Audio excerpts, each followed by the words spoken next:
من فيض مولانا الغفور قرآن رب العالمين جاء لنا نبراس نور فيه السعادة واليقين أسمى المعاني في السطور نسمو بها دنيا ودين نلقى الشفاعة في النشور بدلائل النور المبين في حفظه تحلو الأمور ما خاب من يرجو المعين نلقى الشفاعة في النشور بدلائل النور المبين بدلائل النور المبين.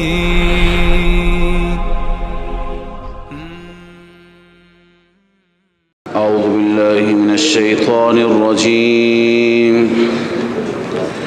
بسم الله الرحمن الرحيم.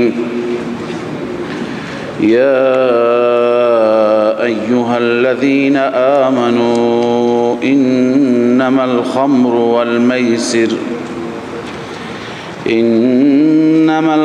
والميسر والأنصاب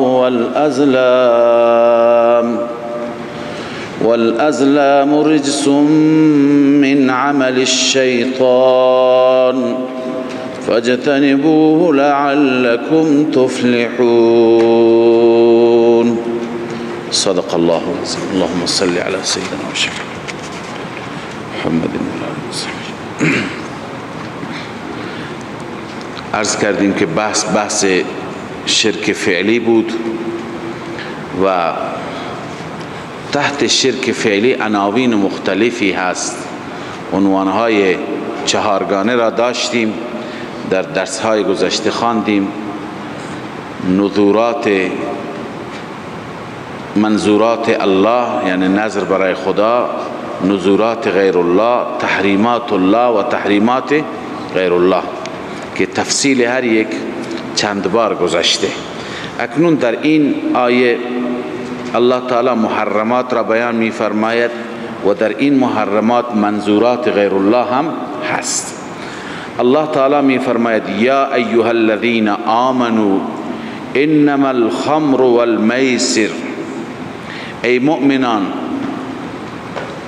جز این نیست که خمر، شراب، این سومین آیه‌ای هست که در این آیه حرمت شراب صریح شد و علتش هم بیان شد.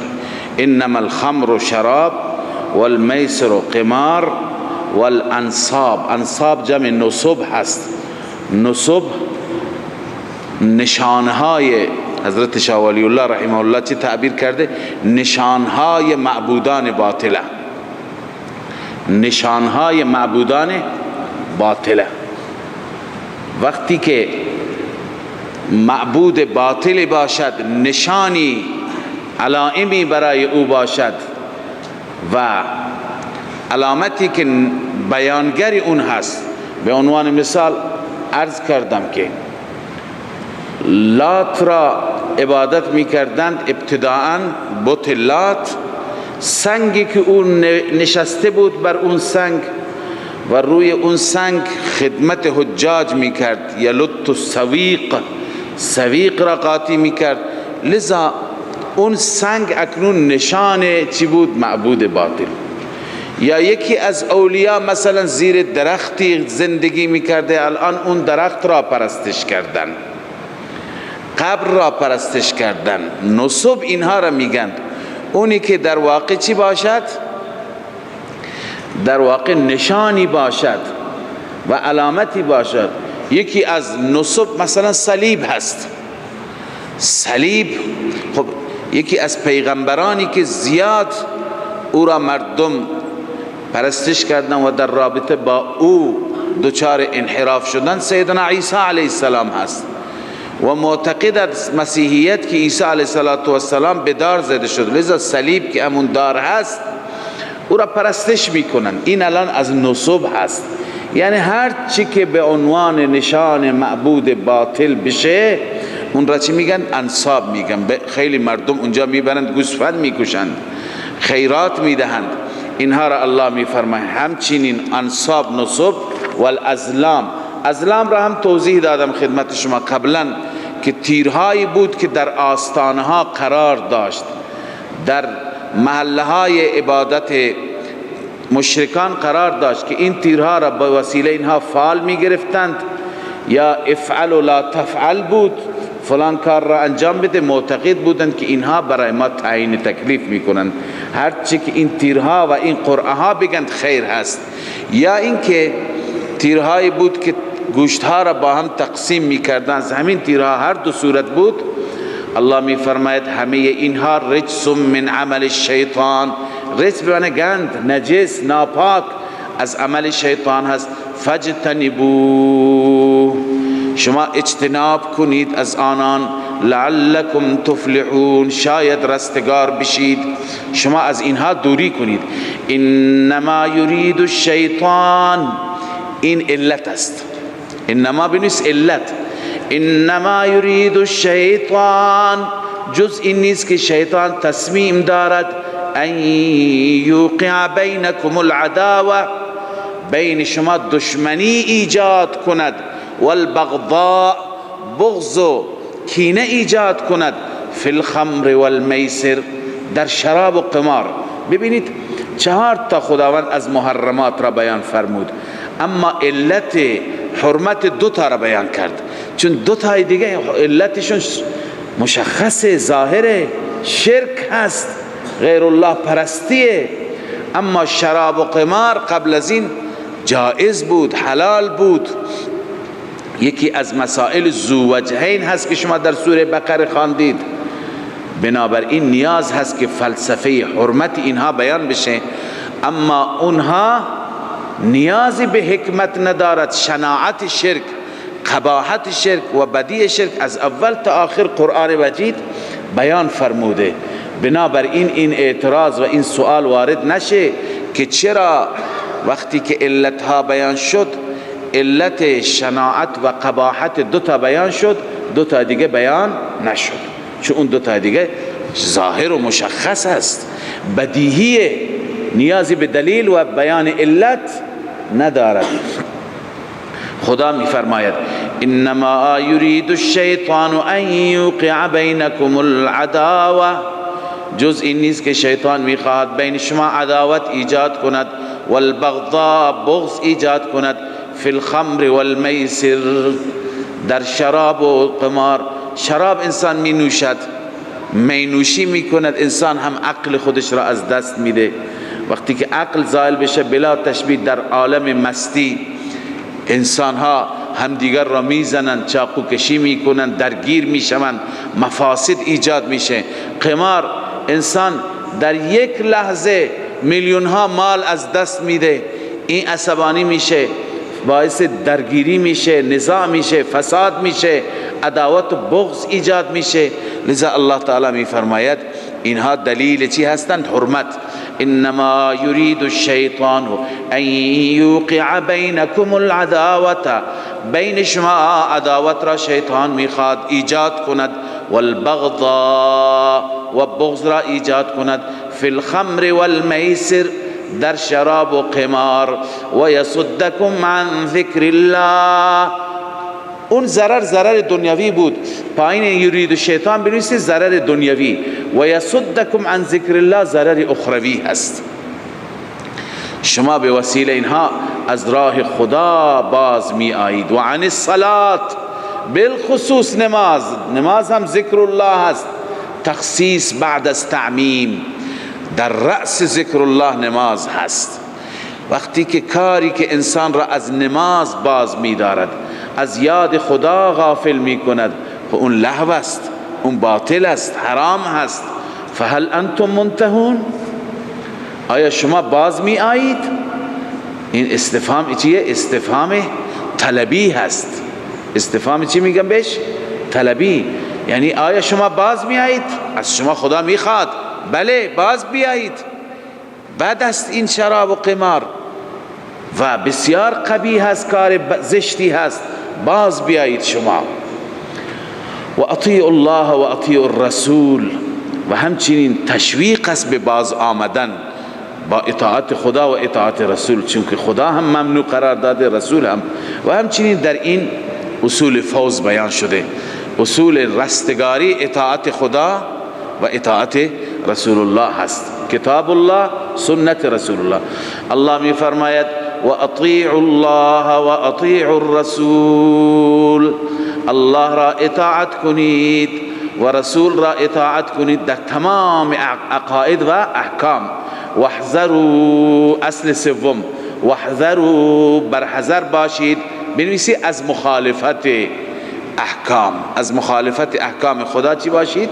برحذر، دور کنی خودتان را. فإن تولیتم فاعلموا انما علی رسولنا البلاغ المبین. الله می فرماید اگر شما اعراض کردید، اگر پشت دادید، فاعلموا، یقینا بدانید که انما، جزی نیست که بر رسول ما، بر پیغمبر ما، البلاغ المبین، بنیسی فقط بلاغ مبین هست، رسانیدن آشکارا، کاری دیگه نداره. پیغمبر مسئول ایمان شما نیست حتما شما ایمان بیاورید، نه خیر، چنین چیزی وجود ندارد.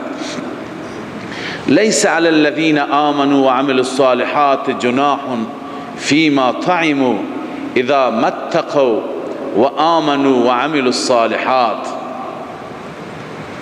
ببینید اکنون الله عزوجل اینجا که فرمود که از خمر و از میسر و اینها پرهیز بکنید، الله تعالی می فرماید که کسانی که ایمان و عمل صالح داشته باشند بر اونها گناهی نیست، فیما طعموا، در آنچه که میخورند استفاده میکنند، اذا متقوا و آمنوا، اما شرطش اذا متقوا، اینجا بنویسید اتقوا عن الشرک، و آمنوا، ایمان بیاورند، یعنی اخلاص عمل و عمل صالح. ثم اتقوا و آمنوا، سپس دوباره تقوا و ایمان، ثم اتقوا و احسنوا، سپس تقوا و احسان. یعنی چه؟ ببینید منظور اینه که شما اگر از خداوند عزوجل مالهای پاکیزه را، همه مأکولات را، همه طیبات را بر شما حرام قرار نداده، حلال هستند، شما استفاده بکنید از نعمت خدا، اما این دستورات را داشته باشید. چیه؟ اتقا و ایمان. اما اتقا را اینجا چند بار تکرار کرده؟ 3 بار. اتقای اول، انسان تقوا داشته باشه، امر خدا را دریافت میکنه. علامه ابن جریر مفسر میفرماید اتقای اول چی هست؟ تلقی امر الله، که امر خدا را، احکام خدا را انسان بپذیرد، پذیرش بکند، تصدیق بکند. اتقای دوم چی هست؟ استقامت است، یعنی بعد از اینکه دستورات خدا را اجرا کرد بر اونها چی باشد؟ استقامت داشته باشد. و اتقای سوم اتقا بالاحسان است. ببین یکی اتقا هست به جا آوری واجبات، و دوم اتقا هست با به جا آوری نوافل و مستحبات. لذا سومی بیانگر این هست. این آیت بفرمایید قال محمد بن جریر، امام قرطبی در تفسیر نوشته، قال محمد بن جریر الاتقاء الاول، تقوای اول که گفته هو الاتقاء بتلقی امر الله بالقبول و التصدیق، اینه که انسان امر خدا را دریافت کند با قبول و تصدیق، یعنی قبول کند، تصدیق بکند، هر چی که خدا گفته آمنا و سلمنا. و تصدیق و دینونت به، و به اون متدین شدن، اون دیانت را اختیار کردن، چیزی را که خدا فرموده اون را اختیار کردن.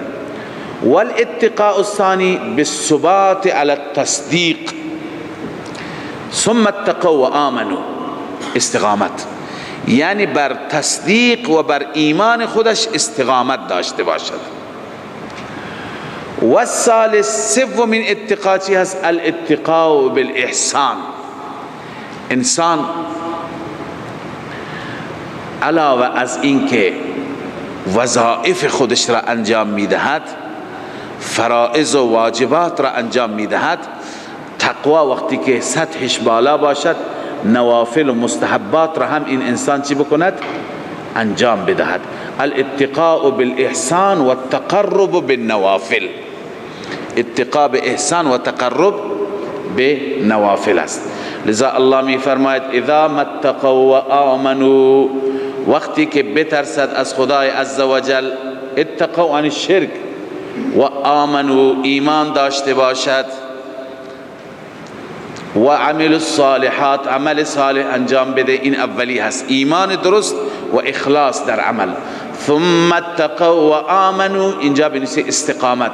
سپس استقامت و ایمان یعنی استقامت بر ایمان. ثم اتقوا و احسنوا، سپس این درجه احسان است. اتقا با چی؟ با احسان، یعنی حتی نوافل و مستحبات را انجام بده. وقتی که انسان این گونه باشد، والله يحب المحسنین، خداوند عزوجل محسنین و نیکوکاران را دوست دارد. یا ایها الذین آمنوا لیبلونکم الله بشیء من الصید تنالوا. ادامه بحث هست، بحث اعاده تحریمات الله. اون چیزهایی که خداوند حرام قرار داده باید شما حرام بدانید. من جمله اونها یکی از محرمات شکار کردن در حالت احرام است. شکار کردن در حالت احرام است. انسان محرم نباید شکار بکند، صید داشته باشد. اگر این کار را کرد، اگر شکاری را شکار کرد، اون حرام میشه، درست نمیشه. این جزء تحریمات الله هست. خداوند عزوجل در این آیه به مؤمنین، به یاران رسول الله صلی الله علیه و سلم میفرماید خداوند شما را آزمایش میکند. ببینید این امتحانی که در این آیه آمده عیناً مثل امتحانی بود که یهودیان اصحاب ایله در روز شنبه امتحان شدند. اونها را خداوند فرمود که شما در روز شنبه اجازه ندارید که شکار بکنید. روز شنبه ماهی ها چکار بودند؟ روی آب می آمدند. فرمود که شما اجازه ندارید ماهی صید کنید. روز شنبه از قضا امتحان الهی است. ماهی فراوان دیده میشه ولی نمیتونه شکار، ممنوع. روزهای دیگه ماهی ها خوب دیده نمی شدند. پس اونا چی کردند؟ حیله کردند. لذا کانالی را درست کردند و حفره را و حوضه را، و روزهای شنبه فقط ماهی ها را هدایت می کردند، راه را می بستند. روزهای بعد دیگه شکار می کردند. این حیله بنی اسرائیلی. صحابه رسول الله را الله عزوجل هم عیناً مثل همین امتحان کرد، در این آیه هست. اما صحابه و یاران رسول الله صلی الله علیه وسلم در این امتحان مثل یهود مردود نشدند، موفق شدند. خداوند فرمود در حالت احرام شما شکار نکنید. وقتی که صحابه احرام بسته بودند و می رفتند به طرف عمره یا حج، شکار فراوان بود. حتی قرآن میگه تنالوه ایدیکم و رماحکم، شما اگر با نیزه میزدید میخورد، با دست میگرفتید میتونستید. چنان شکار نزدیک میآمد، صید نزدیک میآمد. ولی امت رسول الله صلی الله علیه وسلم در این امتحان ناموفق نشدند، الحمدلله موفق شدند و هیچ یک از صحابه شکار نکرد. حتی در حدیثی می آید یکی از اصحاب که هم با محرمین داشت می رفت، اما او احرام نداشت، حلال بود، همینطور برای امر دیگه همراهی می کرد. یهو شکاری دید، عرض کنم که گورخری دید. این دنبال افتاد، با اسب خودش دنبال کرد صید را، و تا اینکه صید را زد شکار کرد و آورد گفت که این خب شما محرم بودید من که نبودم، خب برای شما حلال بخوری. بازم صحابه نخوردن، یک دسته خوردن، یک گروه گفتن نخیر ما در حالت احرامیم، شاید برای ما خوردن درست نیست. سهم اونها از گوشت باقی ماند تا اینکه به خدمت رسول الله صلی الله علیه وسلم رفتن. یا رسول الله من حیوانی صید شکار کردم محرم نبودم. رسول الله فرمود محرمین اشاره نکردن، دلالت نکردن، راهنمایی نکردن، همکاری نکردن، سوالات متعددی پرسید. عرض کرد نه یا رسول الله من خودم این کارها را انجام دادم، خودم دیدم، خودم، هیچ که به من حتی نشون هم نداد.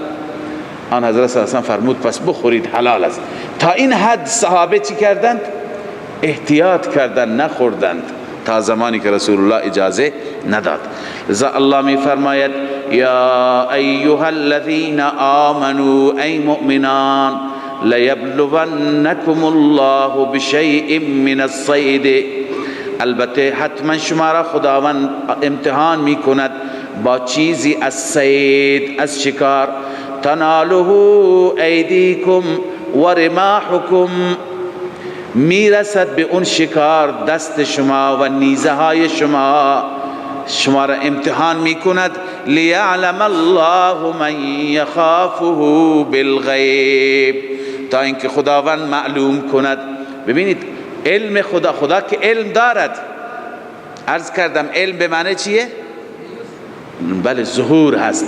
لیعلم الله تا که ظاهر بکند خداوند، تا بقیه هم بدانند که متقیان کی هستند، مردم دنیا هم ببینند که یهودی ها در امتحان ناکام شدند، یاران محمد صلی الله علیه و سلم در امتحان موفق شدند. لیعلم الله، ظاهر بکند، مشخص بکند خداوند کسانی را که من یخافه بالغیب، از خداوند میترسن، بالغیب یعنی نادیده میترسن، ایمان بالغیب دارن. لذا الله میفرماید فمن اعتدى بعد ذلك، کسی تعدی کند بعد از این، یعنی در تحریمات الله، اونی که خدا حرام کرده، فله عذاب علیم، برای اوست عذابی دردناک. لذا حرام خدا را حرام بدانید. هیچ کسی نمیتواند حرام الهی را حلال قرار بده. اگر کسی حرام را حلال قرار بده یا حلال را حرام، همان گونه که مشرکین مکه میکردند، این شرک فعلی هست. این چیه؟ شرک فعلی. مثلا خداوند در همین رکوع میخوانیم، خداوند هر نوع شتری را حلال قرار داده. اونها بعضی شترهای خاص را مسما میکردن به نام چی؟ به نام خدایان و آلهه خودشان. اونها را میگفتن سوار شدنشون درست نیست برای ما، پشمشون درست نیست، شیرشون درست نیست، گوشتشون درست نیست، انواع مختلف بود. اینی که خدا حلال کرده تو حرام میکنی، این شرک فعلی. یا اینکه اونی که خدا حرام کرده، مثل همین که بر ازلام و بر انصاب میکشتند، بر نشانهای معبودان باطل میکشتند، این را کسی حلال بداند، این چیه؟ این هم شرک فعلی است. یا ایها الذین آمنوا ای مؤمنان لا تقتلوا الصید و انتم حرم، شکار را نکشید در حالی که شما احرام دارید. و من قتله منکم، هر کسی بکشد شکاری از شما متعمدا، این حال هست از ضمیر منکم، در حالی که عمدن بکشد، فجزاء مثل ما قتل من النعم، جزای آنچه که کشته، من النعم از چارپایان. یعنی مثلا در سطح آهو چی هست؟ گوسفند هست، چارپایان. اگر کسی گاو وحشی یا گورخری را بکشد از نعم و از چارپایان، برابری اون چی هست؟ عرض کنم که گاو اهلی هست یا شتر هست. اما یحکم به ذو عدل منکم، دو انسان عادل و کارشناس این را تعیین بکنند، حکم بکنند. امام ابو حنیفه رحمه الله معتقد هستند که منظور از این جزا جزای معنوی هست، چون که یحکم به ذو عدل فرموده. جزای معنوی پول هست و جزای سوری خود حیوان کشتن هست. خب بعضی حیوانات دارند مثل و بعضی حیوانات مثل ندارن. بعضی از شکارها هدیم بالغ الکعبه، خب به وسیله این پول اون نعم را بگیرد و هدی بکند، قربانی که برسد به کعبه، یعنی به حرم ببرد. او کفارت طعام و مساکین، یا به اندازه همین پول اگر حیوان نمی برد کفاره طعام مساکین. ببیند که برای چند تا کفاره میشه، مثلا یا خرگوشی را شکار کرده یا آهوی را، هر چیز را شکار کرده قیمت گذاری بشه، ببینه چند تا فدیه هست به مساکین بده. او عدل ذلك صیاما، یا برابر این روزه، مثلا 10 تا فدیه شد 10 روز روزه بگیره، 20 تا فدیه شد 20 روز روزه. لیذوق وبال امره، علت کفاره تا اینکه این انسان بچشد وبال امرش را، جزای جریمه کارش را. عفا الله عما سلف، اما آنچه که در گذشته انجام داده خداوند معاف کرده. و من عاد فینتقم الله من، هر کسی دوباره اعاده بکند خدا از او انتقام میگیرد، یعنی خداوند سخت میگیرد بر او. والله عزیز ذو انتقام، خداوند غالب هست و انتقام گیرنده هست. خب احل لكم صید البحر و طعامه، اکنون آیا تمام صورتهای شکار حرام هستند یا بعضی صورتها؟ خداوند اینجا استثناء میکند صید بحر را. اگر مثلا شما از طریق دریا داشتی تشریف میبردی به حج، در کشتی میتونید شکار چی داشته باشید؟ دریایی داشته باشید. شکار دریا استثناء است. الله می فرماید احل لكم صید البحر و طعامه، حلال قرار داده شده برای شما صید بحر و طعام آن، خوراکی آن. متاع لكم، این متاع هست یعنی برای بهره‌گیری و تمتع و استفاده شما. وللسیاره، برای مسافرانی که سفرهای دریایی میکنن خداوند اینها را برایشان حلال قرار داده. و حرم علیکم صید البر ما دمتم حرما، صید بر شما حرام قرار گرفته تا زمانی که شما در حالت احرام باشید، در حالت احرام باشید. واتقوا الله، نسخه عمل هست. هر جا برای اعمال، برای پایبندی به دستورات و احکام خداوند دستور به تقوا میرسد، چون اگر تقوا باشد انسان میتونه عمل کند.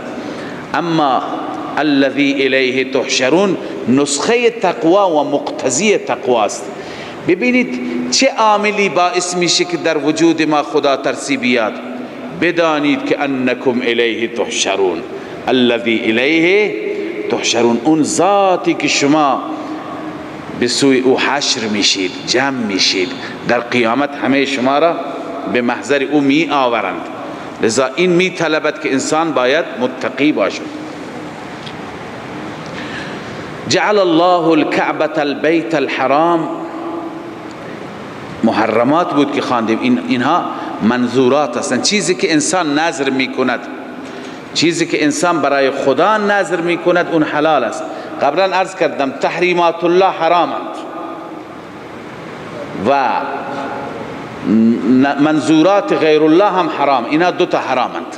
چیزی که برای غیر خدا نظر شده، برای خوشنودی غیر خدا نامزد شده و نام گرفته شده، دو چیز هستن حلالن. یکی منظورات الله، نظری که انسان برای خدا میکند، و دوم تحریمات غیر الله، اونی که به خاطر غیر خدا حرامش میکنه اونم حلاله، حرام نمیشه. چنانچه اینجا اکنون خداوند حلال را ذکر میفرماید. منظورات الله، جعل الله الكعبة البيت الحرام قیاما للناس، خداوند قرار داده کعبه را که بیت حرام باشد قیاما للناس. الکعبه مفعول اول جعل هست، قیاما للناس مفعول دوم هست. خداوند قرار داده باعث قیام برای مردم، یعنی مردم به پا میخیزند و فریضه حج را انجام میدهند. و الشهر الحرام، و همچنین ماه حرام را الله قرار داده که در ماه حرام حج انجام بگیرد. والهدی والقلائد، هدی اون قربانی را میگویند که به طرف حج برده میشه، و قلائد جمع قلاده هست، قلاده که به گردن او آویزان هست، چرمی گردنبند مخصوصی که نشانگری چی بود؟ نشانگری این بود که این هدی هست به خاطر خدا و برای رضای خدا به بیت الله به منی برده میشه. حتی جهال عرب و مشرکان عرب به هدی احترام میگذاشتن. اون قلاده را که میدیدن رهزنان و دزدها هم نزدیک نمی آمدن، میگفتن این شتر هدی هست، این بدنه هست. لذا الله میفرماید که اینها این منظورات خدا هستند. ذالک لتعلموا، ای جمیع ما ذکر، نه تنها این کعبه و بیت حرام بلکه تمام دستوراتی که خدا صادر فرمود، چه محرمات چه محللات، این همه را خداوند بر شما مشروع فرمود. لتعلموا، تا که بدانید، ان الله یعلم ما فی السماوات والارض، خاصه علمی خداوند میداند هر چی که در آسمان ها و زمین است. پس بر اساس با توجه به علم خدا او میداند که چرا بر شما حلال بکند و چرا بر شما حرام. و ان الله بكل شیء علیم، به هر چیز رب العالمین علیم هست، دانا هست. اکنون ترهیب و تأکید بر تعمیل احکام، خداوند میترساند و این ترهیب و ترسانیدن و تخویف در واقع تأکید هست بر تعمیل، که شما عمل کنید به این احکام. الله می فرماید اعلموا ان الله شدید العقاب، باور داشته باشید، یقینا بدانید که ان الله، بدرستی که الله عزوجل شدید العقاب هست، سخت عذاب میده. و ان الله غفور رحیم، و همانا الله تعالی غفور بخشاینده و مهربان هست. این ترغیب است. اولی ترهیب بود، این چی بود؟ ترغیب. انسان ها یا تشویق بشند عمل میکنند، بعضی ها که فطرت سلیمه داشته باشند و بعضی ها ترسنده بشند. لذا الله عزوجل برای تعمیل احکام این روش الله هست. در قرآن مجید هم ترهیب دارد و هم ترغیب دارد. ما علی الرسول الا البلاغ، نیست بر پیامبر ما مگر بلاغ و رسانیدن آشکارا. یعنی پیغمبر موظف نیست که انسانها را بر هدایت و بر مسیر هدایت گامزن بکند. وظیفه پیغمبر چیه؟ بلاغ هست، رسانیدن هست، پیام خدا را رسانیدن هست. والله یعلم ما تبدون و ما تکتمون. خداوند اینجا ترغیب به اخلاص میده، میگه مواظب باشید، خداوند میداند آنچه که شما ظاهر میکنید با جوارح و ما تکتمون، آنچه که مخفی میکنید در دل. پیغمبر کارش بلاغ هست، بقیه همه چیز را خدا میدوند، پیغمبر نمیدوند. پیغمبر غیب ندارد، خدا میداند. لذا الله عزوجل هم کار زشت را میدوند که شما انجام میدید یا در دل دارید، و هم کار نیک را، کار خوب را، ولی بدانی اینها با هم برابر نیستند. قل لا یستوی الخبیث و الطیب، بگو برابر نیستند خبیث یعنی بدش و الطیب کار خوب، عمل بد و عمل خوب.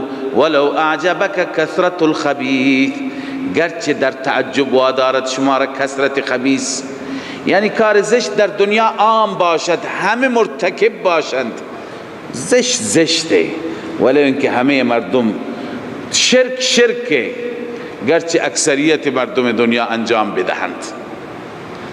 و طیب توحید است، گرچه انسانهای اندکی موحد باشند. فاتقوا الله، این نسخه عمل است، نسخه عمل برای انجام طیب. فاتقوا الله، از خدا بترسید. ای عقلمندان طیبات را انتخاب می کنند. لعلكم تفلحون، ثمره تقوا، یقینا شما رستگار میشوید. خب اینجا دستوری دیگر از دستورات الله تعالی میفرماید یا ایها الذین آمنوا لا تسألوا عن اشیاء. این احکامی که خداوند نازل میفرماید شما دست بسته به این احکام عمل کنید، سوال نکنید، بالخصوص سوالات بنی اسرائیل قیل و قال نکنید. لا تسألوا، سوال نکنید عن اشیاء، از چیزهایی که ان تبد لکم تسؤکم، اگر اون چیزها برای شما ظاهر بشه تسؤکم، بسیار ناگوار میشه برای شما، بسیار چی میشه؟ ناگوار میشه. خب گرچه در شأن نزول این داستانهایی تعریف کردن در تفاسیر، ولی تنها اون داستانها و اون واقعات مورد این آیه نیست. امروز هم کسی بیاید سوالات اسرائیلی بکند، سوالات بیجایی بکند، اون سوالاتی که اصلا مربوط نیستند به دین، اینها هم اشیاء بیهوده هستند. بعضی میگن نام مادر حضرت موسی کی بود؟ این جز دین هست، جز اصول. یا اینکه اون درختی که حضرت آدم را ممنوع کرده، خدا میگه شجر. اگر خدا برای ما لازم میدانست که اون درخت را بدونیم، خدا میگفت که درخت انجیر هست یا درخت زیتون هست یا گندم هست، اون چی که مفسران نوشتند. این سری چیزهای سوالاتی که اصلا مربوط به دین نیستند، اینها را سوال نکنید. لا تسألوا عن اشیاء ان تبد لکم، اگر ظاهر بشه برای شما ناگوار میشه. و اینها بعضی چیزها بالخصوص در زمان وحی سوال کردن، مثل سوالات بنی اسرائیل که گفتن چه گاوی باشد، چه رنگی باشد، چه سنی داشته باشد، چه کیفیتی باشد، هر چی که سوال بیشتر شرایط سختتر. حتی ابن عباس میگوید اگر روز اول بدون سوال هر گاوی میکشتن قبول بود، خداوند قبول میکرد، ولی خودشون بر خود سخت گرفتند. بعضی از صحابه، یک نفر از صحابه وقتی که رسول الله صلی الله علیه وسلم درباره فریضه حج میگفت، سوال کرد یا رسول الله العامنا هذا ام للابد، آیا هر سال حج لازم است یا فقط امسال؟ رسول الله ساکت شدن. بار دوم سوال کرد، بار سوم سوال کرد. آن حضرت صلی الله علیه وسلم فرمود شما سوالاتی نکنید که آخر جوابشون بیاید برای شما مشکل درست بشه. یا کسی گفت یا رسول الله درباره نسب، اون زمان نکاحهای جاهلیت زیاد بود قبل از اسلام، نسبش را نمی گفت پدر من کیه؟ و این چه ربطی داره با وحی؟ لذا الله تعالی می فرماید لا تسألوا عن اشیاء ان تبد لکم تسؤکم. این داستان ها را نوشتن، ولی خب اینها در فهم آیه زیاد مؤثر نیستن. اصل اینه که انسان سوال بی جایی که مربوط به اصول و فروع دین نباشد نباید سوال بکند. و ان تسألوا عنها بالخصوص، اگر سوال کنید عنها از آن سوالات، حین ینزل القرآن، در زمان وحی، در زمانی که قرآن نازل میشه، تبد لکم، ظاهر میشه، اون وقت برای شما ناگوار هست، چون قرآن دیگه بیشتر دستور میده. عفا الله عنها، خداوند معاف کرد از گذشته، والله غفور حلیم، خداوند بخشاینده و بردبار هست، حلیم هست، مؤاخذه نمیکنه از روی حلم. بعد از اینکه این آیه نازل شد، صحابه رسول الله صلی الله علیه وسلم اصلا سوال نمی کردند. حتی بعضی سوالهای ضروری را که لازم می دانستند هم سوال نمی کردند، چون می ترسیدند که برای ما تشخیص مشکل باشد، ما سوالی بکنیم که سوال ضروری نباشد. لذا روایتی در صحیح مسلم هست، صحابی میگه که ما تمنا داشتیم، آرزو داشتیم که یک انسانی بیاد از جای دیگه که این دستور خدا را دریافت نکرده، این دستوری که سوال نکنید، از جای دیگه بیاد، اما مرد عاقلی بیاید تا اینکه سوالاتی بکند، ما هم از اون سوالات استفاده بکنیم، بشنویم، رسول الله جواب بده تا اینکه اطلاعات ما بیشتر بشه.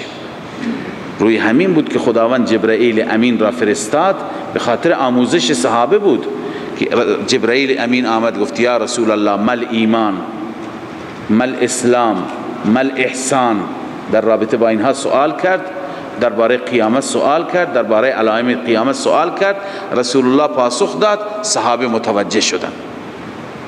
الله می فرماید قد سألها قوم من قبلكم، سوال کرد این مسائل را قومی قبل از شما مثل یهود، ثم اصبحوا بها کافرین، سپس وقتی که احکام مشکل می آمد کفر می کردند، قبول نمی کردند. ما جعل الله من بحیرة، اینجا خداوند تحریمات غیر الله را بیان می کند، چیزهایی که به خاطر غیر خدا بر خود حرام قرار داده بودند. خدا می فرماید اینها را من حرام نکردم. ما جعل الله من بحیرة، خداوند بحیره قرار نداده، بحیره را مشروع نکرده، ولا صائبة، صائبه را مشروع نکرده، ولا وسیلة، وسیله را مشروع نکرده، ولا حام، حام را هم مشروع قرار نداده. اینها را شما از خود در آوردید. بحیره چیه؟ بحیره به شتری می گفتند که فقط شیرش را استفاده نمی کردن، رها می کردن، شیرش را برای تواغیت، برای اصنام، برای بت‌ها می گفتند که این را هیچ کس نمیتونه از شیرش استفاده بکنه، شیر این مال بت هاست. خود حیوان را اگه یه وقتی میکشتن، ولی تا زمانی که شیر داشت از شیرش استفاده، گویا شیرش را نذر کرده بودند. این هست حرام کردن به خاطر غیر الله. دوم صائبه. صائبه میگویند که شتری را که 10 بار آبستن شده بود و 10 بار شتر بچه آورده بود. این شتری که اینقدر برکت داشت که 10 بار به هر حال زایده بود، میگفتن این را نباید استفاده کرد، نباید سوار شد، نباید که از پشمش، از عرض کنم که بقیه قسمت های بدنش استفاده کرد، اون را به نام معبودان رها می کردند. این بود صائبه. وسیله، اون شتری را میگویند که میزایید و شتر بچه ماده می آورد. در شکم اول شتر بچه ماده آورد، 10 ماه بعد یا 1 سال بعد دوباره میزاید، دوباره ماده می آورد. شما میدونید کسانی که مال دارند و گاو و گوسفند و شتر دارند، وقتی که حیوانات اونها بزایند و شتر بچه یا بره ماده بیاورند خیلی خوشحال میشند، چون که این سبب چی میشه؟ ازدیاد میشه، سبب برکت میشه، فردا این بزرگ میشه، اینم میزاید و چند برابر میشه مالش. لذا شتری که 2 تا ماده را پشت سر هم میزایید، این را وسیله میگفتند و بین اینها چی؟ یعنی مذکر نبود، نر نبود، هر 2 تا ماده بودند. این را هم میگفتند که واقعا شتر برکتی هست، فیترکونها لآلهتهم، این را هم برای آلهه میگذاشتند. و 4می حام هست. حام شتر نری را میگفتند. این 3 تا ماده بودند. شتر نری را میگفتند که از زهر او و از پشت او 10 تا شتر ماده چی بود؟ آبستن میشد، شکمشون پر میشد. لذا میگفتن که اینقدر شتر ماده را آبستن کرده، این هم دیگه برای معبودان رها بشه، هر جا که میچرد و میگردد آزاد هست، هیچ کسی اجازه تعرض به این را هم ندارد. خب علائمی میگذاشتن، هر که میدانست که این بحیره هست، این صائبه هست، علامت های مخصوصی. این تعریف بود. من عبارت علامه آلوسی را با توجه به اینکه طولانی هست، به خاطر اینکه شما به ذهنتون این تعریفات بشینه، سریع میخوانم. قال ابن المسیب انها البحیره التي منع لبنها للتواغیت. بحیره آن است که شیرش برای تواغیت منع شده فلا تحلب دوشیده نمیشد، شیرش گرفته نمیشد. السائبه هی ناقطه تبطن 10 البطن اثاث. سائبه ناقه را میگفتن که از شکمش 10 بار میزاید. فتهمل ولا ترکب، این هم مهمل به حال خود رها میشد، هیچ سوار نمیشدن. ولا یجز وبرها، وبرش پشمش یا مویش را قطع نمیکردند. و الوسیله من الابل هی الناقه فتلد، هی الناقه تبکر، ناقه بکر بود، یعنی برای بال اول که میخواست بزاید. فتلد انثى، میزاید شتر ماده، شتر بچه ماده. ثم تثنی بولاده انثى اخرى، سپس بار دوم هم ماده میزاید.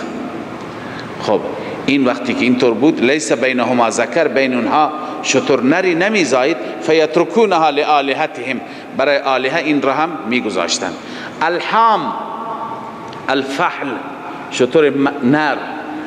یولد من زهره 10 البطن، از زهر و پشت او 10 شتر آبستن میشد. فیقولون حما زهره، لذا این زهرش حفاظت شده هست. فلا یحمل علیه ولا یمنع من ماء و مرعا، هر جا که میچرید، هر آبی میخورد، جلوش را نمیگرفتند. لذا الله میفرماید اینها را من مشروع نکردم. ما جعل الله من بحیرة ولا صائبة ولا وسیلة ولا حام، اینها را الله مشروع نفرموده. پس از کجا؟ الله میفرماید ولكن الذين كفروا، اما کسانی که کفر کردند، یفترون علی الله الكذب، بر الله عزوجل افتراء دروغ میگویند. و اکثرهم لا یعقلون، اکثرشان عقل ندارند، درک ندارند. و اذا قیل لهم تعالوا، زجر و علت برای لا یعقلون، چرا عقل ندارند؟ و اذا قیل لهم، هرگاه گفته میشه به آنان، تعالوا بیایید، الی ما انزل الله، بیایید به سوی آنچه که الله نازل فرموده. در مسئله تحریم و تحلیل بنویسید، یعنی حلال و حرام را از خود درست نکنید، بیایید از خدا بگیرید، خدا چی گفته. اونها چه جواب میدن؟ ها بیایید الی ما انزل الله و الی الرسول، آنچه که رسول بیان میکند به بیان رسول بیایید. قالوا حسبنا ما وجدنا علیه آباءنا، این دلیل لا یعقلشون هست، تقلید کورکورانه از پدران. میگفتند کفایت میکند ما را آنچه که ما یافتیم بر آن پدران ما. اولو کان آباؤهم، قبلا خواندیم که بعد از همزه استفهام فعل مقدر است. ایتبعونهم، اولو کان یعنی چه؟ ایتبعونهم ولو کان آباؤهم، آیا اینان از پدران پیروی میکنند؟ ولو کان آباؤهم، گرچه پدرانشان بودند افرادی که لا یعلمون شیئا، چیزی نمیدانستند، ولا یهتدون، و بر هدایت نبودند، یعنی کتاب آسمانی در اختیارشان نبود که هدایت یافته بشن. یا ایها الذین آمنوا علیکم انفسکم، خدای عزوجل اینجا بعد از اینکه احکام را دستور فرمود، محرمات را اعلام کرد، تحریمات الله را و تحریمات غیر الله را، اکنون میفرماید که شما خود را، جانهایتون را نجات بدهید، جانهای خودتون را نجات بدهید از عذاب جهنم. علیکم انفسکم ای الزموا انفسکم، خود را لازم قرار بدهید. ببینید بسیاری از اینجا برایشان سوی تفاهم میشه، سوی فهم میشه که خدا فرموده علیکم انفسکم، تو به فکر خودت باش، به فکر نفست باش، فقط جانت باش، بقیه هرچی میکنم به تو مربوط نیست. لا یضرکم من ضل اذا اهتدیتم، به شما ضرر نمیرساند هر کسی که گمراه بشه، اذا اهتدیتم، وقتی شما بر مسیر هدایت باشید. شما خودت را اصلاح کن، علیکم انفسکم، بقیه را بگذار. خرابی بقیه، فساد بقیه به شما ضرر نمیرسانه. ظاهر آیه و مفهوم ظاهری این هست، ولی این مفهوم اشتباهی است. اینطور نیست. انسان در قبال بقیه هم مسئولیت دارد، وظیفه دارد، باید امر به معروف کند، نهی از منکر. همین امروز خواندیم کانوا لا یتناهون عن منکر فعلوه. بنی اسرائیل که مورد لعن قرار گرفتند و تبدیل به قرده و خنازیر شدند، عیسی و داود بر علیه اونها دعای بد کرد. علت چی بود؟ کانوا لا یتناهون عن منکر فعلوه. منکری را که انجام میدادند باز نمی آمدند و همچنین نهی نمی کردند. پس اینجا هم این نیست که اگر کسی هر چی کرد به شما ضرری نمیرسه، شما خودتون خوب باشید، اصلاح بشید. نه، بلکه انفسکم. شما قبلا خواندید که همه مسلمانان مثل چی هستند؟ مثل نفس واحد هستند. ولا تقتلوا انفسکم، خودتون را نکشید. خودتون را نکشید به معنی خودکشی نبود، برادرت را بکشی که یا خودت را کشتی. یا اینکه یا ایها الذین آمنوا اجتنبوا کثیرا من الظن ان بعض الظن اثم ولا تجسسوا ولا یغتب ولا تلمزوا انفسکم. ولا تلمزوا، هم دیگه خودتون را طعنه نزنید. خب کیه که خودش را طعنه بزنه؟ هیچ کس خودش را طعنه نمیزنه. برادرت را که طعنه زدی خودت را زدی. برادرت را که زدی طعنه، در واقع این طعنه را به خودت وارد کردی. پس اینجا علیکم انفسکم معنیش اینه که شما خودتون را لازم بگیرید، یعنی امر به معروف و نهی از منکر بکنید. بزرگان ما میگویند که این آیه از مؤکدترین آیات است که بر امر به معروف و نهی از منکر دلالت میکند. قال عبدالله بن المبارک هذه اوکد آیه فی وجوب الامر بالمعروف و النهی عن المنکر. این آیات از اون آیاتی هست که درباره امر به معروف و نهی از منکر تأکید بیشتری دارد. چطور تأکید بیشتری دارد؟ اون چی که ما میفهمیم میگه فقط شما خودتون را حفظ کنید، خودتون را نگه دارید. میگه نه، فانه قال علیکم انفسکم، یعنی علیکم اهل دینکم. علیکم انفسکم، بر خود لازم بگیرید اهل دینتان را، برادرانتان را نگذارید که به فساد کشیده میشند. مگر همه مؤمنین کجسد واحد و کنفس واحدت نیستند؟ همه مؤمنین کنفس واحدت هست. امروز مؤمن میانمار شکنجه میشه، در مصائب گرفتار است. اگر مؤمنین جاهای دیگه ایمانشان واقعی باشد باید اینجور احساس بشه که اون مصائب بر ماست، اون شکنجه ها متوجه ما هست، چون مؤمنین نفس واحده هستند. بنابراین عبدالله بن مبارک میفرماید فانه قال علیکم انفسکم، یعنی علیکم اهل دینکم، یعنی بأن یعظ بعضکم بعضا، بعضی از شما بعض را چی بکنید؟ وعظ بکنید.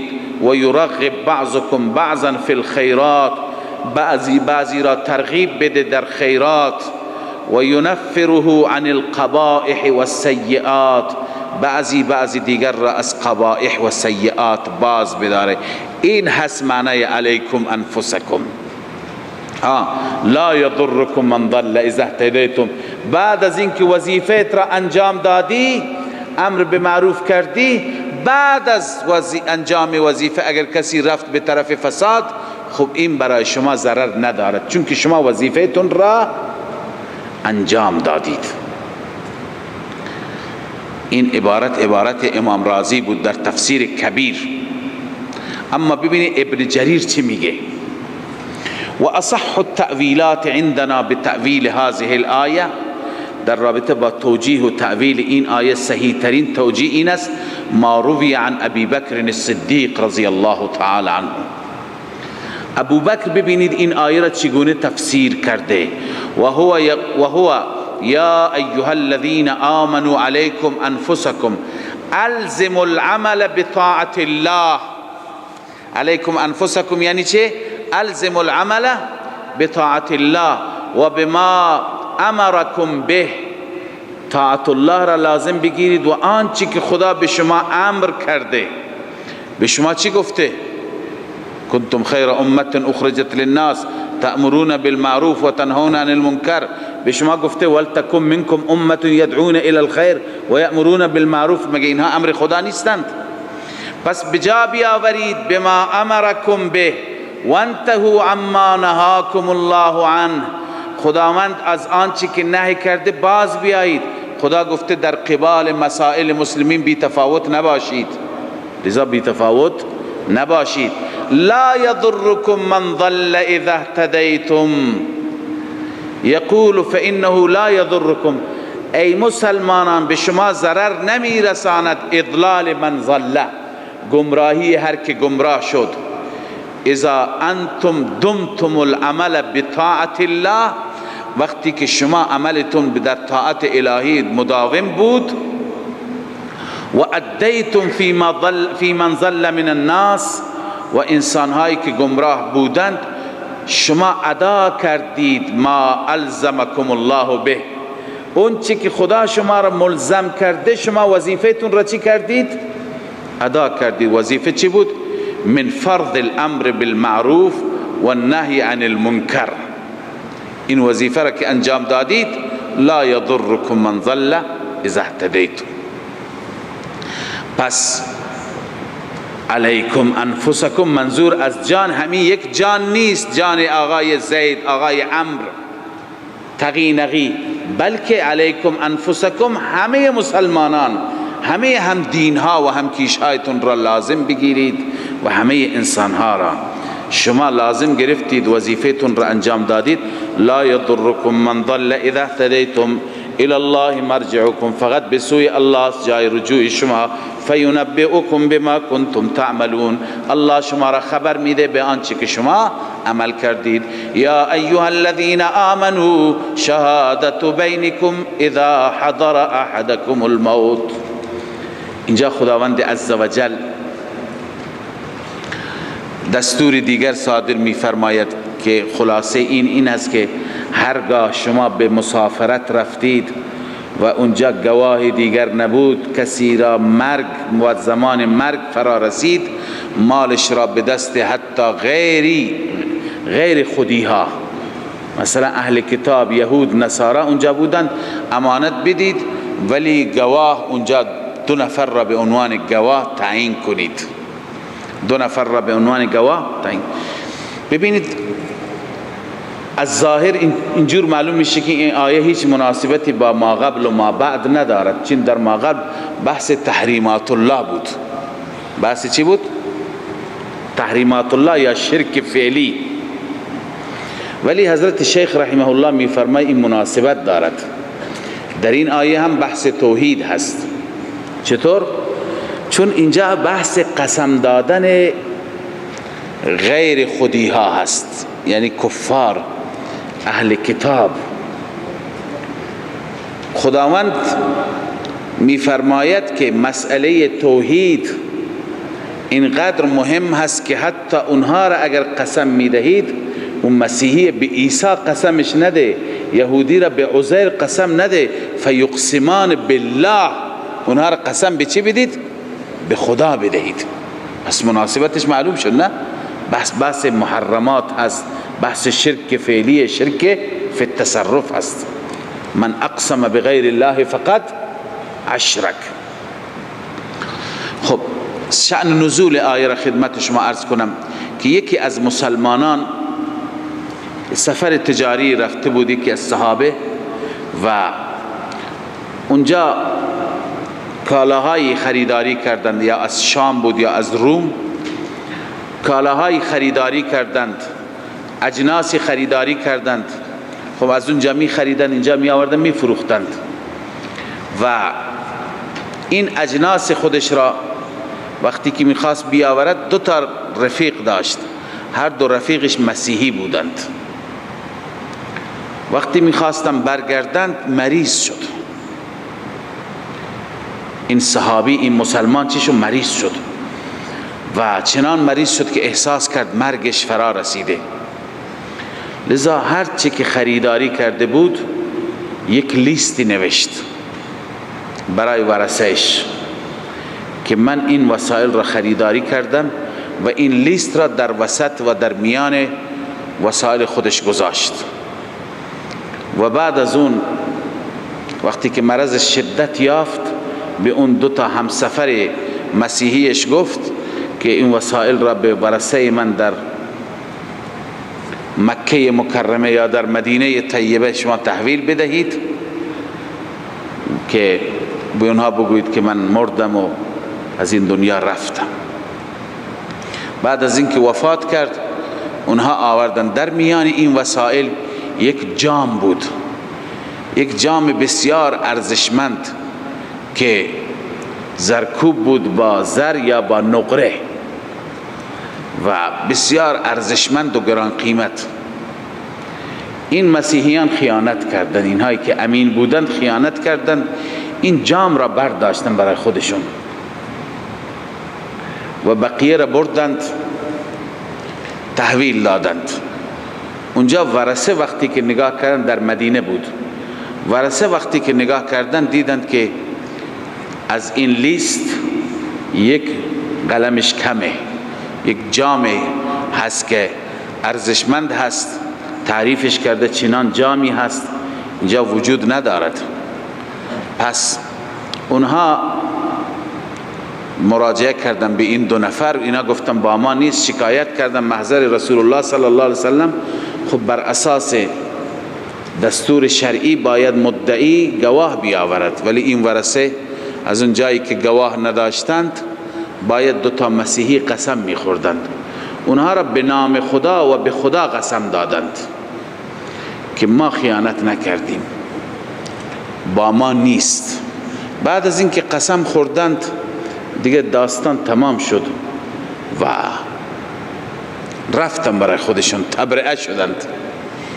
بعد از مدتی در بازار مکه اینها همون جام را دیدند، جامی که تعریف شده بود در اون نامه، مشخصاتی که بود، اون جام را دیدند، مشکوک شدند. گفتن این را شما از کی گرفتید؟ به اون کسی که صاحب جام بود. 2 نفر مسیحی را نام برد، گفت 2 نفر هستن فلان و فلان، از اون 2 نفر گرفتیم. اینجا اینها آمدند دوباره ادعا کردند خدمت رسول الله و مشخص شد که اینها خیانت کردند. یا رسول الله اینها خیانت کردند. و وقتی که اونها دوباره در محضر رسول الله صلی الله علیه و آله آورده شد، اکنون مسیحیان به خاطر اینکه تکذیب نشن، ملامت نشن، یک ادعای دروغینی گفتن این جام مال ماست، ادعا کردن اینا ما خودمون خریدیم. خب به اونها گفتند که شما که خریدی الان شما مدعی هستید، شما گواه بیاورید. اونها گواه نداشتند. خب باید ورثه قسم میخوردند. ورثه که اونجا نبودن، بر چی قسم میخورند؟ قسم بر علم. قسم بر چی؟ بر علم. رضا رسول الله اونها را قسم داد، قسم خوردن که ما خبر نداریم، ما علم نداریم که اینها این جام را خریده باشند. وقتی که این قسم را خوردند، جام برگشت و به ورثه اون مرحوم رسید. لذا الله عزوجل با توجه به این جریان میفرماید شما 2 نفر گواه بگیرید تا اینکه با این مخمسه و این مشکل گرفتار نشید. الله میفرماید یا ایها الذین آمنوا، ای مؤمنان، شهادت بینکم، بر شما لازم هست که شهادت بین شما باشد، بین هم دیگر گواه بگیرید اذا حضر احدکم الموت، وقتی که کسی از شما را مرگ می آید و مرگ حاضر میشه. حین الوصیت اثنان، اذا حضر مبدل منه است، حین الوصیه بدل است. وقتی که مرگ میاد یعنی وقت وصیت. وقت وصیت گواه بگیرید اثنان ذوا عدل منکم، دو نفر گواه عادل از خودتان، یا از خودتان یعنی مسلمانان. مسلمان اگر اونجا نبود، او آخران من غیرکم، یا دو نفر از غیرتان یعنی دو نفر غیر دین، مسیحی یهودی. ان انتم ضربتم فی الارض، اگر شما سفر کردید در زمین، یعنی اگر شما مسافرت کردید، ضرب فی الارض مسافرت را میگن. خب در اینجا در حضر در دار الاسلام مسلمان فراوانه، ولی امکان داره در مسافرت در دار کفر اونجا مسلمان کمتر گیر بیاد. کسی میره مثلا از مسکو جنس میگیره، از آمریکا جنس میگیره، اونجا شاید کمتر گیرش بیاد. لذا او آخران من غیرکم، دو نفر دیگه بغیر از شما یعنی مسلمانان. ان انتم ضربتم فی الارض، اگر شما در زمین رفتید، فاصابتکم مصیبت الموت، اگر به شما رسید مصیبت موت، شما این گواهی ها را بگیرید. اما وقتی که شما گواه نداشتید و اونها قسم میخوردند، تحبسونهما من بعد الصلاة، این تغلیظ در قسم است. بعد از نماز وقت خاصی هست، بعد از نماز عصر مراد است. بعد از نماز عصر اونطوری که در حدیث آمده، دو گروه از ملائکه گواهی میدهند. دو گروه از ملائکه، چون شیفت عوض میشه، ملائکه شیفت شب میاند و شیفت روز میروند. اینها در این زمان هر دو حاضر هستند. لذا وقتی که انسان این اعتقاد و باور را داشته باشه، میترسه، خلاف نمیگوید. تحبسونهما من بعد الصلاة فیقسمان بالله، قسم بخورند به خدا. ان ارتبتم، اگر شما مسلمانان بر اونها شک داشتید، قسم بخورند که لا نشتری به ثمنا قلیلا، لا نشتری به ثمنا، ما در مقابل این قسم پولی دریافت نمی کنیم. ولو کان ذا قربا، گرچه اون مقسم له از خویشاوندان ما باشد، ما برای او قسم بنا حق نمی خوریم. ولا نکتم شهادت الله، و شهادتی که خدا به دوش ما گذاشته او را هم کتمان نمی کنیم. اگر این کار را بکنیم، انا اذا لمن الآثمین، ما از گناهکاران خواهیم بود. این اعتراف را بگیرند و این قسم را از اونها بگیرند. خب قسم خوردن، تبرئه شدن، رفتند. فان عثر یعنی اطلع، اگر اطلاع حاصل شد، علی انهم استحقا اسما، بر اینکه آنها مستحق چی شدند؟ گناه شدند. یعنی به دروغ قسم خوردند، به دروغ قسم خوردند. فآخران یقومان، دو نفر دیگه قائم بشن، بایستن مقامهما، به جای اونها. الان قسم عوض میشه، اونا شدن مدعی، این دو نفر دیگه میشن چی؟ مدعی علیه. این دو نفر اکنون قسم بخورند. من الذین استحق علیهم الاولیان، از اونهایی که استحق علیهم ای ثبت الضرر علیهم، اونهایی که قبلا ضرر کردند، مال باخته هستند، مال از دست دادن به خاطر قسم دروغین اون مسیحیان. الاولیان، خب شاید 10 تا وارث بودند. مراد از اولیان کی هست؟ اونهایی که نزدیکتر به مرحوم هستند، مثلا 2 تا فرزند بزرگترش. همه ورثه 10 تا ورثه را که قسم نمیدن. 2 نفر قسم بخورند. من الذین استحق علیهم الاولیان، اونایی که استحق علیهم یعنی الضرر علیهم، الاولیان نزدیکتر هستند به وارث. چی قسم بخورن؟ فیقسمان بالله، قسم بخورن لشهادتنا احق من شهادتهما، گواهی ما از گواهی آنها حقدارتر است، یعنی درستتر است. یعنی ما اون چی که میگیم درست. و ما اعتدینا، ما تعدی نکردیم، ظلم نکردیم. انا اذا لمن الظالمین، اگر ما ظلم و تعدی بکنیم، ما در این هنگام از چی میشیم؟ از ظالمیان میشیم. الله میفرماید اگر این قسم را بخورن، ذالک ادنا ان یأتوا بالشهاده. این موجب میشه که هر کسی شهادت را علی وجهها بیاره، یعنی گواهی درست بده. ذالک ادنا ای اقرب ان یأتوا بالشهاده، شهادت بدند شاهدان علی وجهها، به وجه اصلیش.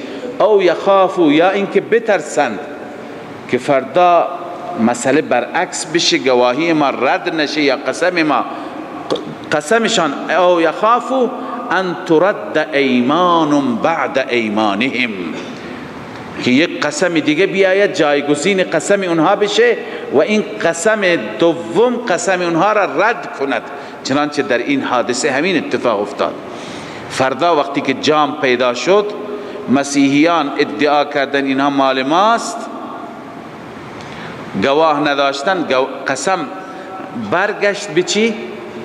به ورثه. چون ما ضابطه داریم که البینة علی الیمین البینة علی المدعی والیمین علی من انکر. بینه بر مدعی هست. در اولین صورت مدعی کی بود؟ ورثه بود. ورثه گفت این یک جامی هست به دست اینها نمیدند. خب گواه کجای گواه نداشتند. منکر کی بودند؟ اونها بودند، اونها را قسم دادند. اما در صورت دوم نه، اونها مدعی بودند. اونها گفتن ما جام را خریداری کردیم. و منکر اینجا کیه؟ ورثه هستن. میگه نه خیر، این خریداری نکرده، این مال متوفای ماست، تو لیست هم هست، اینه که اول انکار کردم، ما ادعا هم کردیم، لذا الان یمین بر منکر هست. لذا الله می فرماید این نزدیکتر است به این که شهادت را علی وجهها بیارن، یا بترسن که قسمشون بعد از قسم دیگه چی میشه؟ رد میشه، فاقد اعتبار میشه. اما خداوند عزوجل در پایان این داستان و این حکم از احکام خودش باز هم تقوا را پیشنهاد میکند. این نسخه عمل است. واتقوا الله چیه؟ نسخه عمل. اگر میخواهید به احکام خدا شما عمل بکنید، از خدا بترسید. تقوا وقتی که در وجود انسان باشد، انسان بر دیگری ظلم نمی کند، حق دیگری را پایمال نمی کند. واتقوا الله، از الله بترسید. واسمعوا، گوش کنید دستور خدا را، اطاعت کنید.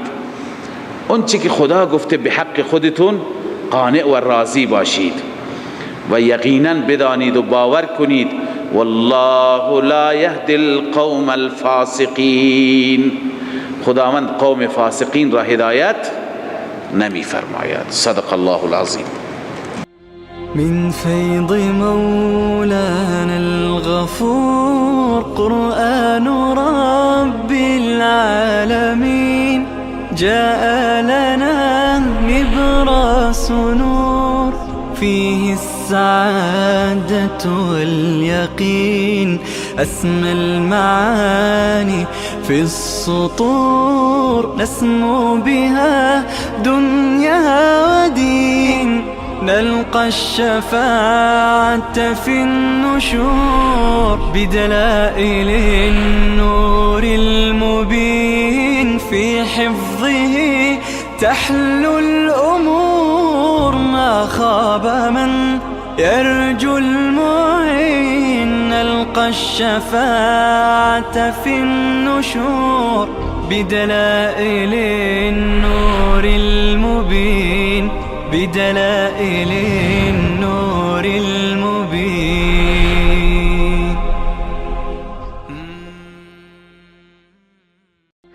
من فيض مولانا الغفور قرآن رب العالمين جاء لنا نبراس نور فيه السعادة واليقين